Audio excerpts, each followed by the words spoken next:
వ్యవసాయ సీజన్ ప్రణాళికలు వాస్తవానికి విరుద్ధంగా ఉన్నాయని ఏపీ కౌలు రైతుల సంఘం కార్యదర్శి హరిబాబు అన్నారు.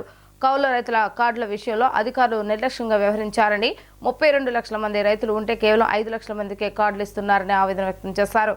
గ్రామ సభలు పెట్టి కౌలు రైతులను నిర్ణయించిన కార్డులను ఇవ్వాలని డిమాండ్ చేశారు. ఏపీ కౌలు రైతు సంఘం కార్యదర్శి హరిబాబు విజయవాడలో మీడియాతో మాట్లాడుతూ వ్యవసాయ సీజన్ ప్రణాళికలు వాస్తవానికి విరుద్ధంగా ఉన్నాయని, కౌలు రైతుల కార్డుల విషయంలో అధికారులు నిర్లక్ష్యంగా వ్యవహరించారని అన్నారు.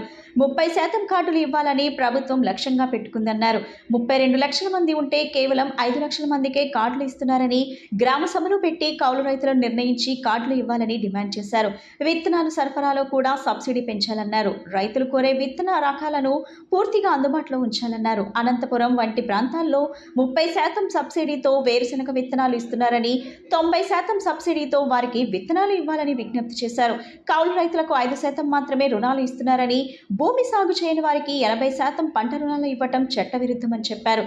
గుండ్లకమ్మ ప్రాజెక్ట్ గేట్లు పోయినా సరిచేయలేదని, రేపు నీరు వస్తే వాటిని పంటలకు ఎలా మళ్లిస్తారని అన్నారు. ఇరిగేషన్ అధికారులు స్పందించి వెంటనే మరమ్మతు చేయాలన్నారు. కాలువల్లో పెరిగిన తూటి కాడను తొలగించి పూడిక తీయాలని, వ్యవసాయ పనులు ప్రారంభమయ్యేలోగా ఈ పనులు పూర్తి చేయాలని డిమాండ్ చేశారు.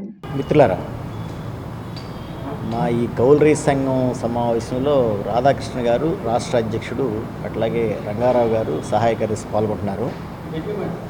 ప్రధానమైన ఉద్దేశం ఏమంటే, వ్యవసాయ సీజన్ ప్రారంభమవుతుంది. వ్యవసాయ శాఖ వాళ్ళు వాళ్ళ ప్రణాళిక తయారు చేసి పత్రికలకు కూడా రిలీజ్ చేశారు.